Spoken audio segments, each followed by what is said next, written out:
Welcome in. Take a breath.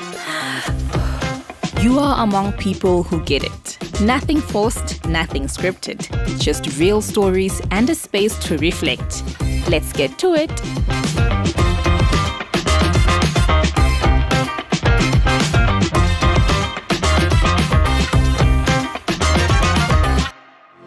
When we say we are women, we mean that we are brave, we are strong, we are capable, we are unique, we are woman to woman.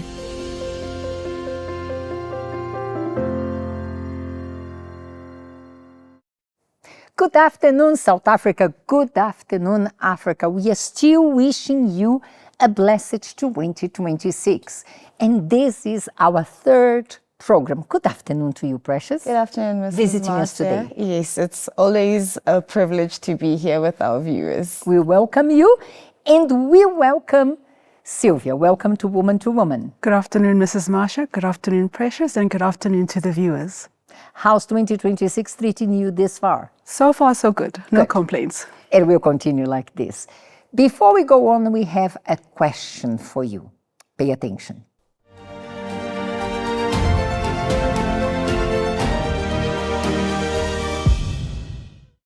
No one prepares you for the moment you realize you've been living, but not necessarily living for yourself.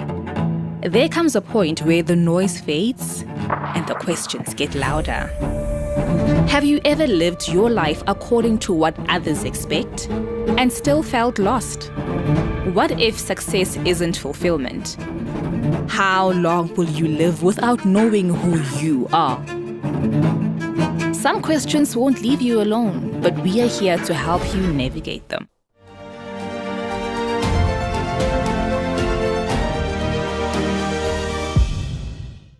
This seems to be a very common problem because if not to full extent, in certain areas or behaviors, we all have lived someone's dream and someone's expectations for us.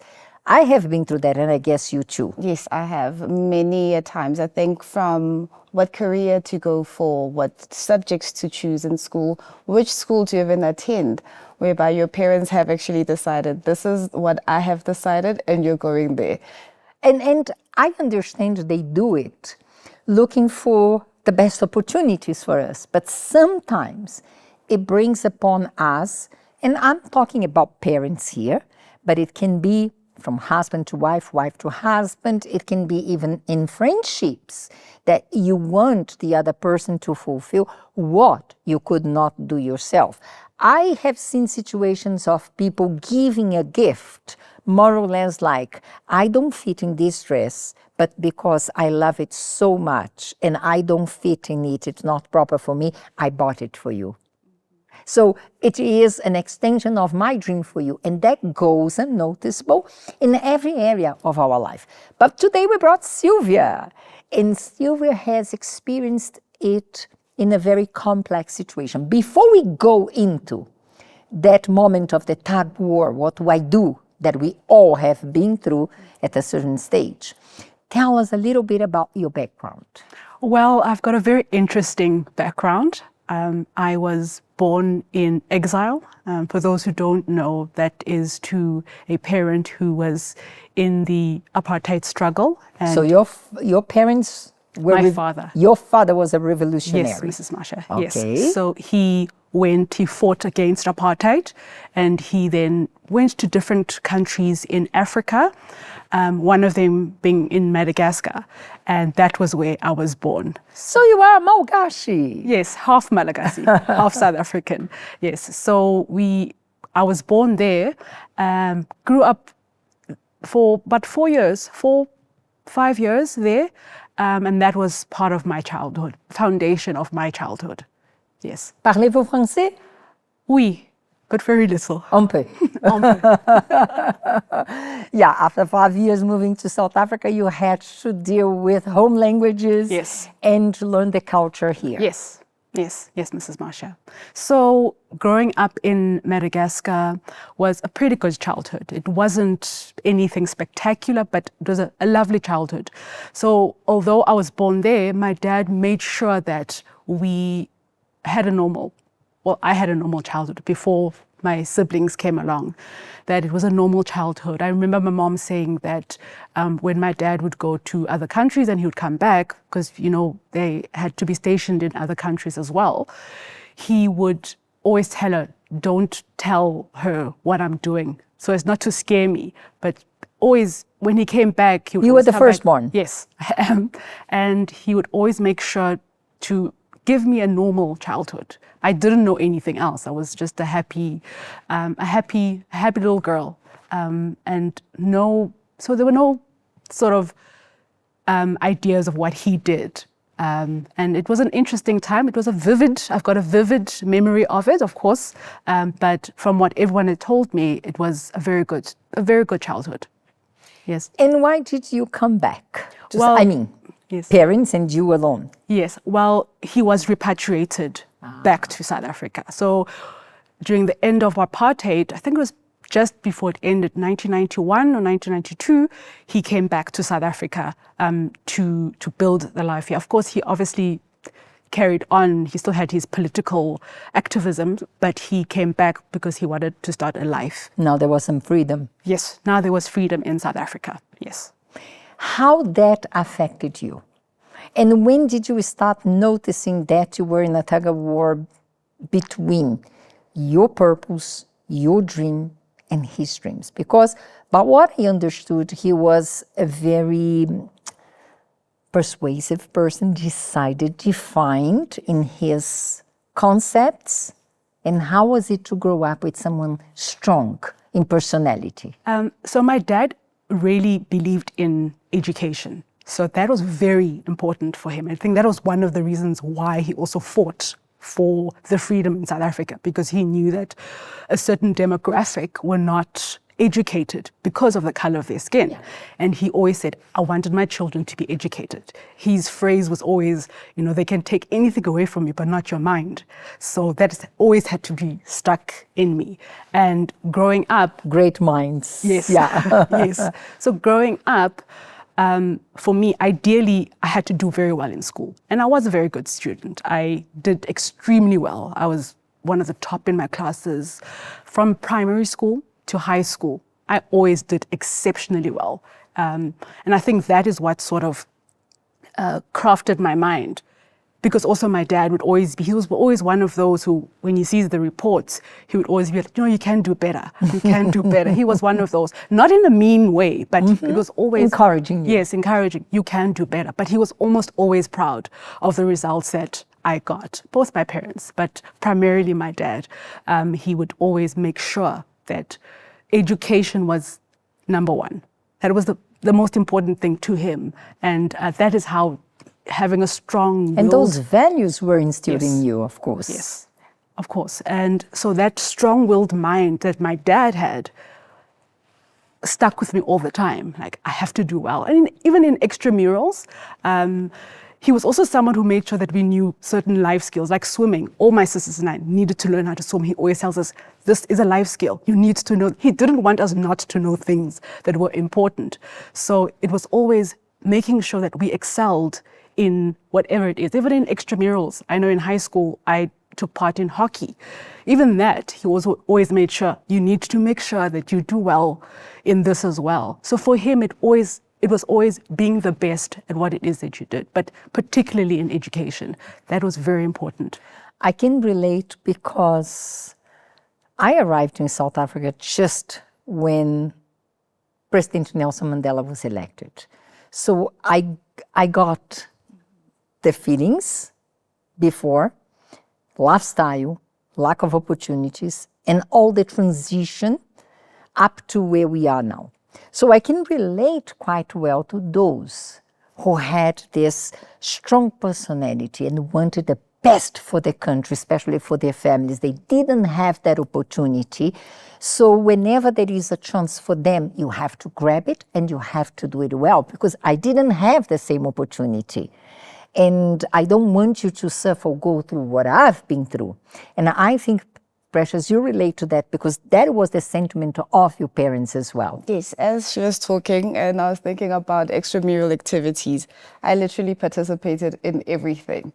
I didn't have a choice. I had summer, winter sports. So as she's talking about hockey, I remember hockey was one of the sports I really didn't understand. Why do I have to do it?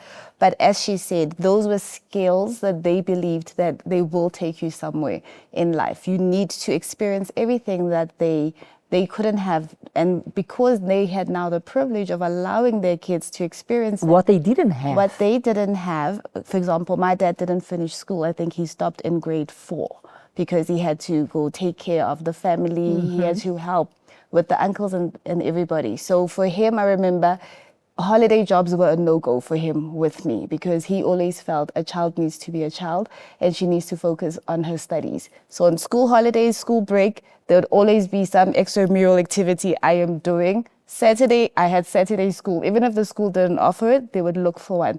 But all of that was with the aim of saying, education can't be taken away from you. That's what they strongly believed in.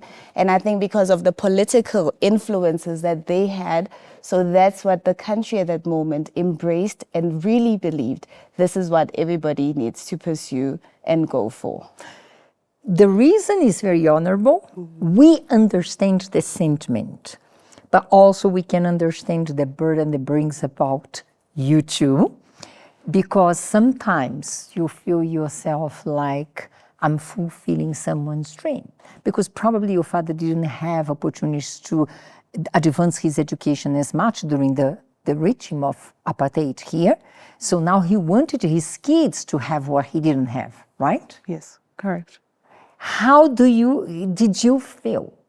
In the beginning, I guess, young, you didn't feel much that it was a burden or the self-confrontation. This is not what I want. When it was the moment you start realizing, oops, this is not who I am. This is who he wants me to be. It was definitely for me the pivotal moment was in high school, grade 11. And you know, in South Africa, there is a time where you have to choose your subjects, right? And I knew I preferred the more language subjects like your history, your geography. I'm not an accounting person, a numbers person. That's not who I am. Still am not a numbers person. I prefer the languages. I prefer, you know, those type of subjects. And I knew at that time, deep down, I preferred your history and your geography. I was very good with maths. I was not a numbers person, but I loved maths. But I knew that even career-wise, I wasn't going to go, or rather, I wasn't going to be happy in sort of a numbers career. But my dad was so hell-bent on numbers. I think it was just, like you mentioned, Mrs. Marcia, about, you know, giving us opportunities that they didn't have. And I think because he knew, or he knows in South Africa, a subject like accounting will take you to a career in accountancy and a CA, a chartered accountant. Auditor, forensic accounting. Yes. They make a lot of money and their careers are very set. You know that you're going to have a very good future when you have that. So now if you come with a history and a geography, it's going to be like, you know, it's going to be looked at as really... You're going to be a teacher. Yes. And there's nothing wrong with a teacher. No, absolutely not. Yes. But in his mind. Yes, his mind was, you know, that's it. And for me, I know I loved the legal profession. I actually wanted to study law. I liked that idea and I saw myself doing that. But because I was always looking at my dad and thinking, what is he going to think? And not to disappoint him, I decided to take subjects that were not what I wanted to take. So I took what he wanted. I took accounting, I took maths, and I took science and biology, right? Because at that time there was higher grade and standard grade. I think now there's no, yeah. So there's a higher grade. It was all higher grade, but I remember one subject I had to go down to standard grade because it was just not me. Yeah, it was too much. And so that affected me in high school. And then going into matric, that was when, for me, I realized I can't, but I still carried on.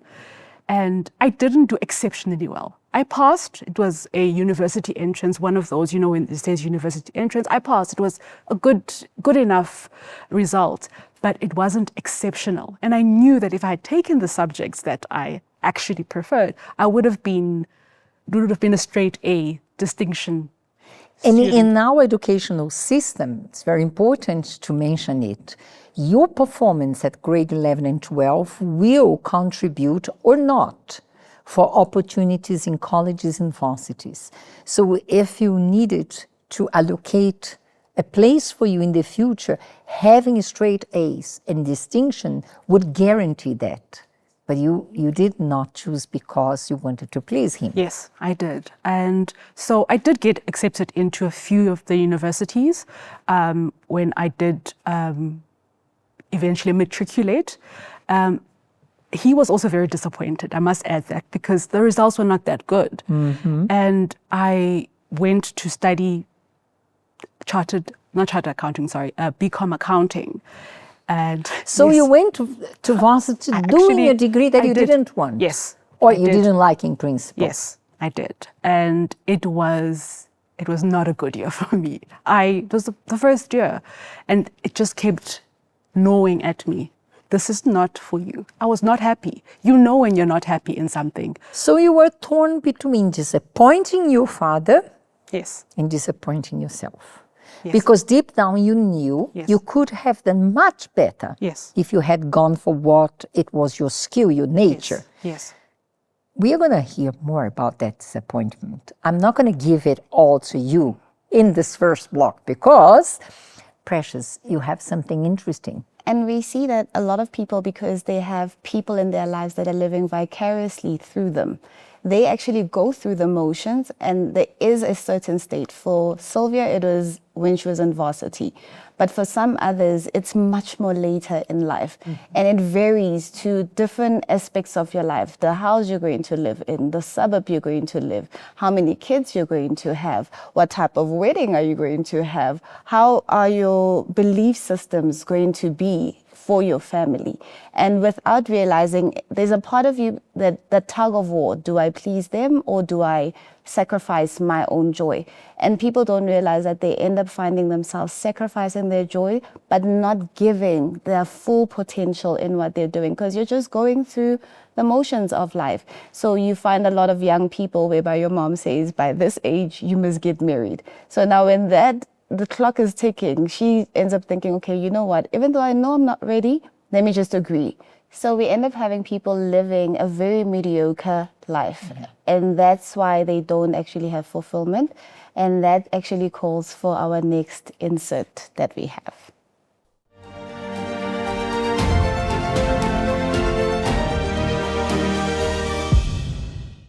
Years passed, and suddenly it hits you. You have been present but not alive. Acting, achieving, but not for yourself. I feel like most of the time I live in people's expectations. And in this case, these people are my parents or guardians. A lot of the times I have to think before I make a decision or do something. Even if it's going to make me happy, I have to think, is it going to make them happy? Does it meet their expectations, who they want me to be? But I don't think I'm living my purpose, at least not yet. Yes, I am living my purpose.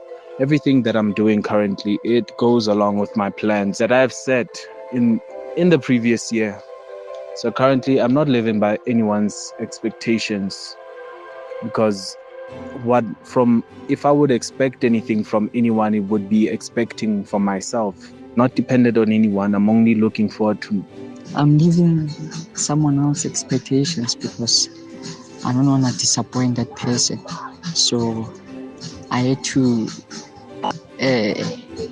reject my own purpose, my own way of wanting to do things in order to live that person's expectation and that person expectations about my life. So I'm living someone else's expectations. I can honestly say I am living my own purpose because of having to live on someone else's expectations. I'll have to put myself in the corner. I'll have to put myself into pretendency, of which when I live my own purpose, I can overcome, I can have my own challenges and then know how to deal with them. But having to live unto someone else's expectations, I will have to pretend to be the person that I am not. Now the question is yours to answer. Am I living for purpose or expectations?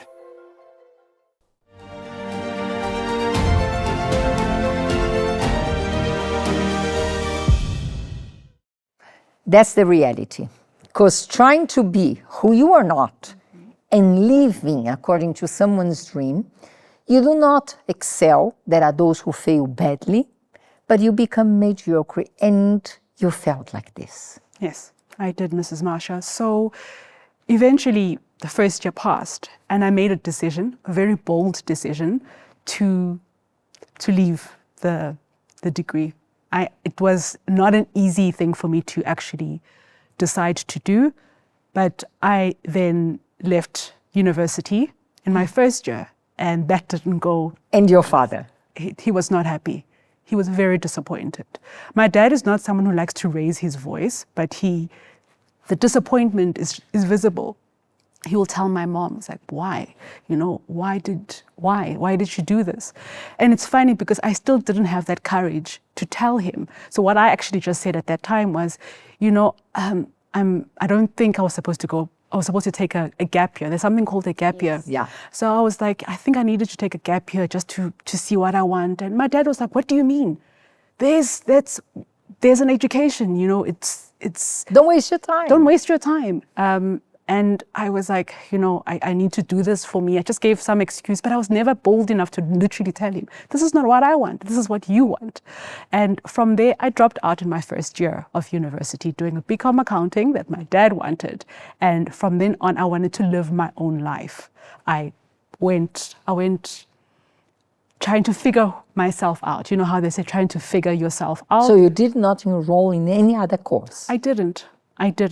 And in hindsight, I believe I should have done that because there were other options. Mm-hmm. There are other options. But for me, in my mind, was my dad, pleasing him, what he wanted to do. So I always think about it, and I think I was so clouded by his judgment that I didn't even think about what makes you happy, what will give you fulfillment. So after that, I just went haywire, I could say, a lack of a better word. I just started, you know, seeing what was out there and figuring myself out, partying, going out, doing all of those things. Yes. And I'm also thinking of... And there was a big disappointment for him. Because now it's not only your course, it was your behavior. Yes. And I'm thinking this is where also even in South Africa with the current generation, when the kids are away from home and finally in res, and maybe parents are wondering, like, what happened to this child? Like, this was the plan. But maybe it's because they were choosing a career that's yours, and in their way of coping in their free time, that's why they end up going to those parties, going to those socials, all because they're just trying to numb the pain that they're facing inside of knowing that this is not what I want to do. And some of them aren't even coping, sadly. And by the way, our last program of this month, dedicated to all those who are going to go to varsity for the first time. So we are going to hear the experiences of those who had been there, what they expected and what they found. So if that's your case or your children, please make sure you're going to tune in Woman to Woman for the last Friday of Jan. Let us go back then. Yes, and you know, when Mrs. Precious was just saying now about numbing the pain, that was what I was trying to do. I was just trying to avoid, the conversation with my dad. That would have been so much easier. Much easier. Because the disappointment you brought with behavior much easier, now. Yes. And numbing that pain was trying to do other things just to avoid that conversation. But deep inside, you knew what you wanted. No, I knew what I wanted. I knew you just did not have the courage to voice it. Yes. And that went by 1 year. Yes, the university was 1 year, but going on. Your party life. Yeah, it went quite a while because I started working in sort of odd jobs and meeting people, and they say, let's go out for drinks. I would go, I would go, and it would be like going out, partying, drinking, dating guys, you know what I mean, a lot of guys, and going out. And I knew wasn't me. I knew that wasn't me as well, but I just wanted to feel as if I belonged somewhere, like someone sort of like notices me. And I thought that was the way to go about it. And it wasn't. It just, even my dad would, at one point I remember a conversation he had with my mom because I didn't come home for like a weekend. Yes, and I said to her, I'm with a friend, I will see you Monday. And my dad was like, she might as well just move out if she's going to act like this. Still in my early 20s, and he would say, why doesn't she just move out and go with those friends, then come here? Even him, he was so disappointed in the character. Like, here's the daughter that I had plans for, and she's now... My firstborn. Firstborn. Born in exile. Born in exile. I literally left Soweto to go and fight, and this is what she's doing. So that was for me, was a very, how do I say, a very tough time in my life. In between two thoughts, it's always just, I never knew where I belonged. But deep down, I always knew what I wanted. I knew. Even the going out with friends, it was always so uncomfortable. It wasn't me. But it wasn't you as well. No, not at all. It wasn't me. But I just felt I had to do something because I didn't know who to go. Even when my friends say, let's go there, or there's a braai, I always knew it was going to end up with drinking, and I didn't like that. That was not me, but I just wanted to go with the flow and belong somewhere. So, you were living the dream of your father and plans for you. Yes.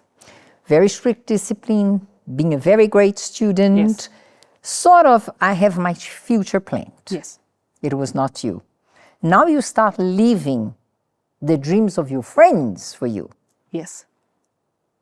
When it was Sylvia? I don't even know when Sylvia was. I think it was when I was at home, and I would always think, this is not even you. And even my sister would be like, are you okay? She would always ask me. She's the youngest one. She would be like, are you okay? Because she even knew this was not me. She's like, and I'll be like, I'm fine. Why? Why do you ask? And she would be like, this is just not you. You are a very studious person, and you're very like strict, and you're very structured, and because that is who I am. I like structure. I'm a very disciplined. That's who I am. But now I just wanted to be something. So I think the times that I was Sylvia was probably when I was at home, alone or with my family, and I'd be like, this is who I am. This is me. And so that was sort of spiraling out of character and out of control, slowly just being somebody that I was not. How did you put a stop to it? It happened, it was a couple of years. And like I mentioned, I had worked, I always found employment. Finding a job was not difficult for me, but it was always just odd jobs. And then there was a time where I wasn't working, and I really wanted to go back to school. I'm someone who likes to study. I know that sounds strange, but I like to read. I like studying. And I'm like, you know what? I need to go back. I need to go back to study. And there was a point where, when I wasn't working, I spoke to my dad. And I said, listen, Dad, I need to tell you something. After matric, I studied something that you were so determined for me to study. And he looked at me and he's like, but I never forced you to do that. I just wanted you to have an education. And I'd be like, but you would always make me, because he also liked talking to his friends. I know most parents, my daughter's going to be an accountant. And I mean, people that I didn't even know, his friends would approach me and say, are you the one who's studying accounting? And I would look at them and I would be like, yes, and they say, we're so proud of you. Your dad always talks about you, And I conveyed that to my dad. And I said, all of this was just pressure on me to be someone that I wasn't. And that's why I left varsity. And he looked at me and he's like, look, my daughter, or Puleng, because that's my African name, and you say, look, I would never force you to do that. But I just wanted you to have an education. That's all. And I'm like, It was that easy. And you wasted I wasted years. I months, wasted years. time. And I told him, this is what I wanted. I wanted to study this. This is who I am. I'm more of a, a law or legal or a marketing person. And he understood. And he said, just go back then. Go back and study. And I'll support you. Yes. And then you went back. I did. I got a job and I started studying. I said, I'm going to finish Which this course degree. did you opt? It was a marketing degree. Marketing. It was a marketing degree. I had a choice between marketing and law. Probably at law, I'll do it later on. But I really enjoyed marketing. And I said, okay, let me study. Now you found yourself Yes. in that course. Yes, in that course. And even the job. You went back to be an A student. Yes, I did exceptionally well in university. I was a part-time student because I was working. So later on, I couldn't do the full-time thing. So I did a part-time work and study. And I liked that. I was in my element because I was actually studying something that I liked. And I know it sounds odd, but I think for people, when they study something they like, it doesn't become like a burden. It actually becomes, yes. It's the ideal. And Yes. I think our program of today brings light to many who are going through that route, and maybe many parents out there whose expectations are so high, not knowing that it will end up bringing someone who will be a mediocre when that person could excel. Because when I do what I like, it's totally different than what I have to do. Yes. Because we have things you have to do, there are things you like to do. When I do what I like, it has a different outcome than when I do what I have to do. Yes. No? Yes, and there is a huge difference because it's what you love, that's what drives you. And I think that's why you did so well the second time around, because you were more comfortable as well. And I think it's not a bad thing because a lot of them remain out of the guilt of thinking, oh, but all the sacrifices that my parents have put in. Yeah. Maybe I'm the first generation in my family Who will have a degree, who will be the first graduate, because we have that celebration in South Africa, like the first graduate, the one that's breaking the curse of no one graduating. But you can still do it, but in what you love. And like she said, all it took was a conversation. Although it was tough, the problem wasn't maybe her dad. It was because she really took on her dad's dream and never really voiced out what she was more interested in. And it's the same that our viewers can also maybe do today, who are also doing the same thing, just going through the motions, not excelling and feeling as a failure. And wasting years, because how many years did you waste between the first year of accounting and then going back? It was a lot, Mrs. Marsha. 6 years? My gosh, Yes. it took you 6 years. 6 years, yes. 6 years, because of the fear that I had of what my dad would think of me. And it just didn't make sense. Like I said, hindsight, I was like, why? I could have just told him up front. And also it's funny because my mom would always say, tell him. And because my mom she's the calm mediator in the family. She'd be like, just tell him. And I'd always say, tell him for me. And she goes, I can't do what you must do. My mom would always say, you need to do it. Go and tell him. Just tell him. And it was a waste. It was a waste of time. But then you graduated. Yes, I studied and I was working and I managed. So now you were in peace. You Yes. found yourself. Like a lot of peace. It was what I was doing. Like I mentioned, I was in my element. And even during the time that I was studying, where I was working, because I was working in the marketing department as well, later on, and they said they could see that I was actually pretty good at what I was doing. And they said, look, we'll pay for your fees as well. Well, partial payment. And we'll pay for it. And I was like, okay. I didn't know this was possible. And they paid because I was paying for it in the beginning. And then they said, we'll pay for you. I mean, you're doing exceptionally well at work as well. And we'll pay for you as well. And I was like, look at this. If I had done this sooner, I think I would have been further in life, in my career. At least 6 years. 6 years. 6 years, yes. So everything was going really well. Working in the department and which aligned with what I was studying. Great experience as well. I was part of the team that started the marketing department, building it. It was a great foundation for a career that I was looking forward to. But then after some time, yes, There is always a but. there was a management change. So the manager that I had reported to, who recruited me to build the department, had left. And there was new management. And of course, we all know when there's new management, there's always going to be changes. And I was always looking, forward to whatever was going to come. I mean, I was... Adjust to the new Yes, policies. I just didn't know, yes. And there was a drastic change. And that was when I realized, okay, I'm now working in an environment where I was not happy. Like I said, I don't mind changes. I like changes. It's challenging. I like those challenges, but this one was a bit too toxic for me. And I stayed hoping it would get better, because I stayed another, 4 years, 3-4 years. And A long time. yes, it was a long time. And because I did enjoy the work. The work was not the problem. I think it was just sort of the toxicity around it. Dealing with people. Yes. Office politics. Yes, office politics. But then eventually me deciding that, look, this is not it. There has to be something. Something has to give here. It was not working out. And it took a while for me to sort of decide to leave as well. What was the effect of office politics in you? And a lot of people don't talk about this, but it does tend to have an effect on you mentally, because you're always thinking, you're using your brain for everything.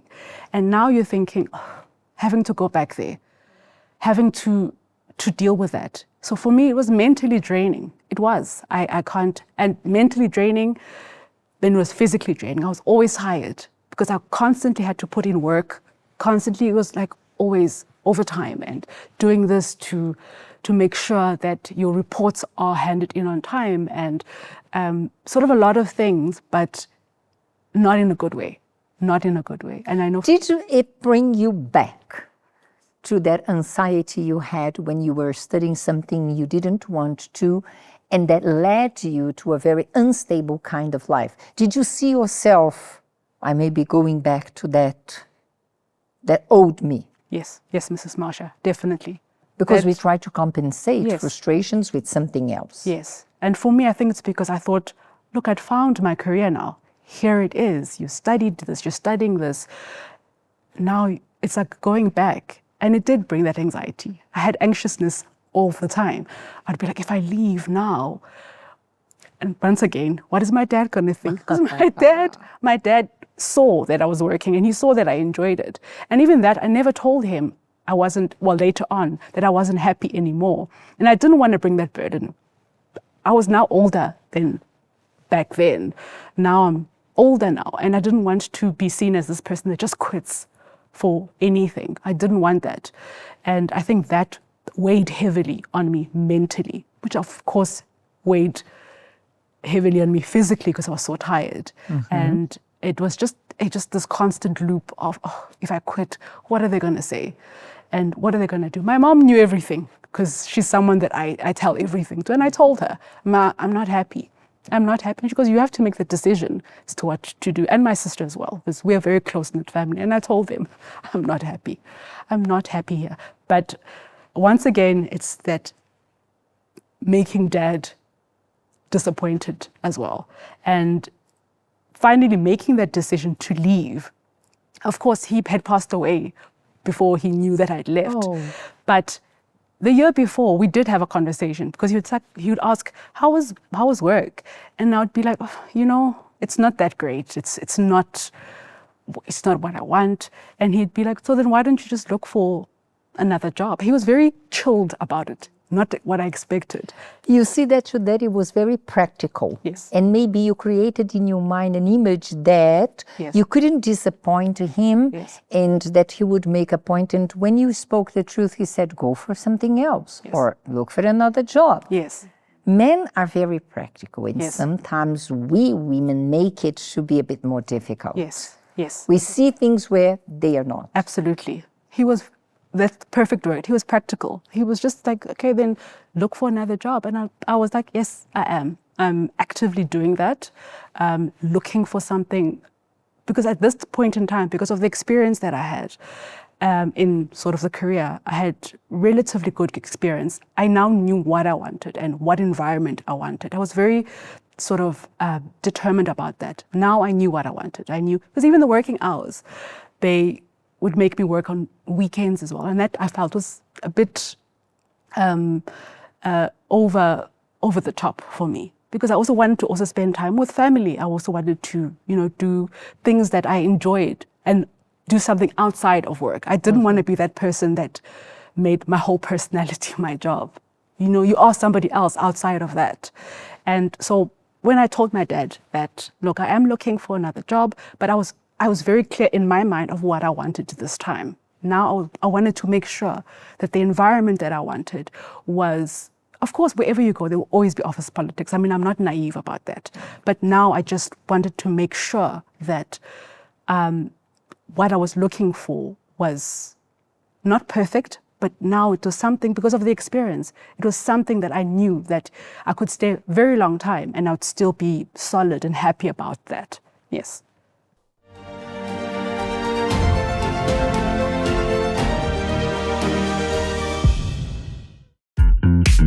Right message, right moment, right on time. That's Women to Women. We are live every Friday at 3 p.m. with bold, honest conversations that challenge, inspire, and keep it real. Miss the live show? Replays are always available. Find us on Instagram, YouTube, or Facebook. Just search Women to Women _TV, follow the official page, and you are in. WhatsApp at Women to Women _TV, Freedom on Air Radio on Play Store and Apple Store. Scan the QR code and tap straight in. Women to Women, where values are treasured.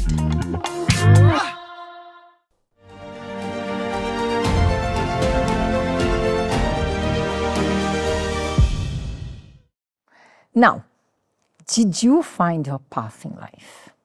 I did. And did you find Sylvia? Yes, Mrs. Marcia. Yes, I would say that. Yes, I did.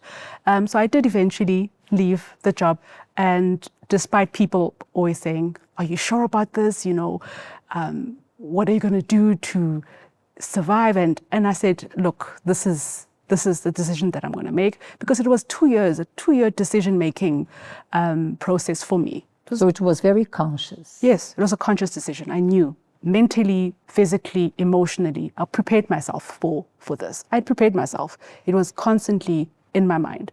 This is what I wanted to do. So when I made the decision to do that earlier this year, like I mentioned, my dad had passed away, and then I made that decision. I had so much peace. Till now, it was the best decision that I made. No regrets at all. And from then on, like I mentioned earlier, I'm someone who does like to learn. So I've been doing other courses, online courses, even physically. I've even started working out and sort of consciously being taking care of myself as well, if I can say. Things that I didn't do when I was working, I started doing them now as well. And how did you find Sylvia in all that? Because you have lived in a tug of war of pleasing your father, not finding your position, pleasing your manager, and carrying on with all the burden, pleasing your friends. How did you find balance? For me, that balance, finding Sylvia, was through my faith. That is how I found myself, knowing that I have God who understands and who knows me. I mean, no one knows me than God.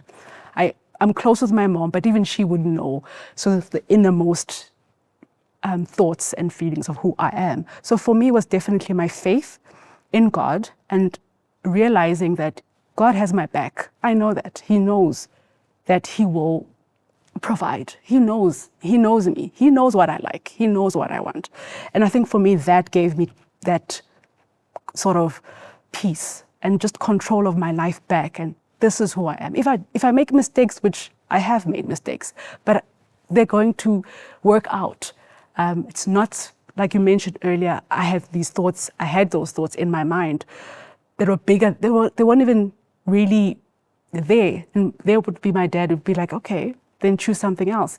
That ended. I started stopping making scenarios in my head that doesn't even exist. And I just started saying, you will make it. All those times you didn't think you would make it, you did. So for me, I guess also that experience that I had prepared me also for this moment or for this point in time. So today you found your peace. Yes, I did, Mrs. Marsha. Who do you please the most? I know, myself. If I'm not happy, then I can't live in that hole of trying to please other people, because it's like living in a hole. You go deeper and deeper and you now can't go back up. I'm like, no, that's not going to happen this time. Is this what I want? Every decision that I make, of course, for me as well, like I said, is my faith. Is God going to be happy with this? But will I be happy as well? Is this something? Yeah, but God doesn't impose anything Yes, that goes against our nature. Yes. God is not going to impose you to be an accountant when you have a nature to be someone in marketing. Yes. He uses our talents because he needs that all that we have and all who we are brings glory to him. How can I bring glory to someone if I am not at my best? How could you honor your father being contradicted by studying something it was not in you? You see, and you brought honor to him when you found your path because he was in peace. She is in control. That is the difference, yes, no? Absolutely, Mrs. Marsha. And the peace now is because I know who I am now. I know what I like. So that doesn't, what other people say doesn't define me anymore. So even if they're disappointed, okay, they're disappointed, but I'm sorry. I have to live what makes me happy at the end of the day. Yes. And I think, Precious, that's what all people should aim to come to. What it all means for today. Basically, what it all means today is take a step back. Ask yourself, why are you unfulfilled? Why are you unhappy? Is it because you've allowed people's perceptions and dreams and ideas to be what's controlling you? And if that is your case, then it is time for you to just be honest with yourself and say, you know what, I'm not going to continue doing this way, and I'm going to choose what I will be productive in and not be mediocre in, because mediocrity eats you alive. As Sylvia said, it's almost like a hole that you just keep going deeper and deeper into, and you're the only one that can come out of it. So basically what we're saying today is stop and make the change happen from today onwards. And now, not only having the conclusion of what it all means, what is God's conclusion to this? Let us look into his word in the book of Psalms 62, verse 5, which reads, "My soul, wait silently for God alone, for my expectation is from him." What I wanted to show to you is that not even God will impose on something that will not make you fulfilled. There is a wrong perception when we talk about doing the will of God that we don't have our own will, that God does not respect your will, your ways, your nature. And that's a lie of the devil, because God wants to use you and me according to our talents, to our gifts, to our nature, to bring glory to him. Imagine that Sylvia lived years in the shadow of pleasing the Father and wasted 6 years afraid of telling him that whatever she was studying was not her. God does not expect this. The mindset of the Father is exactly God's mindset.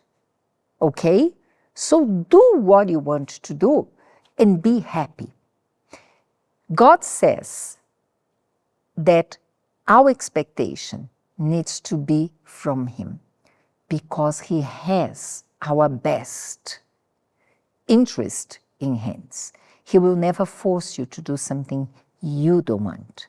He respects you, but one thing he wants, that you live to your full potential.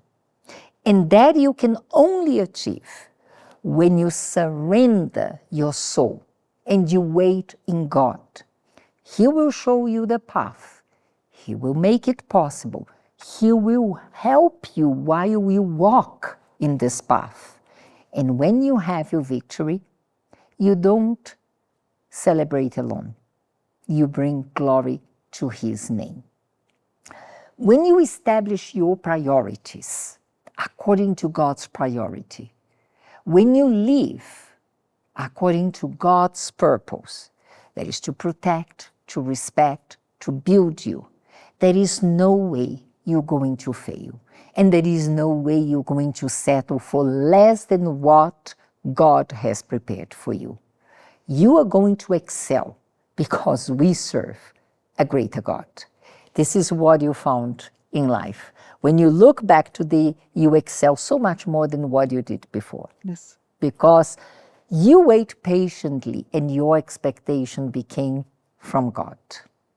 We are going to pray for you right now because maybe you identified yourself with our program and you have in your mind, this is exactly what I'm living. I'm trying to please A, B, C, and I got lost in the process. I don't even know who I am anymore. Leave your expectations in God's hand, and He will do what you need. Precious, please pray for us.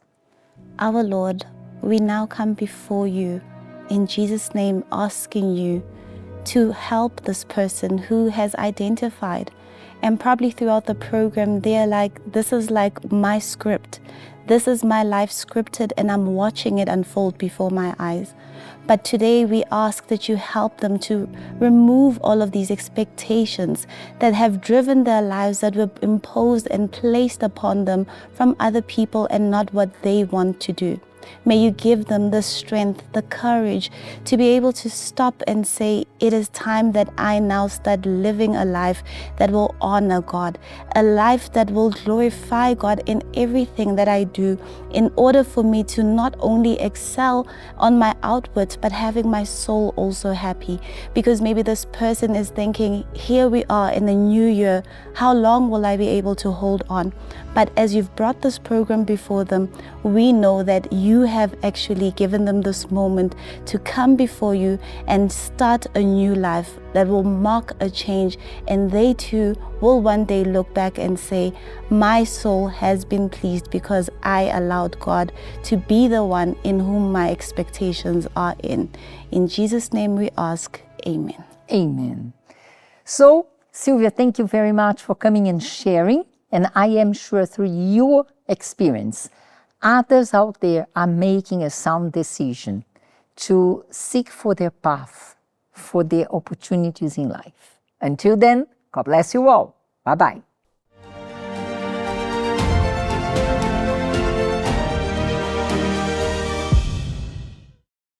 The first step to healing is simply reaching out. If you or someone you know needs support, email woman-to-woman@uckg.org.za or call 0800 330 320.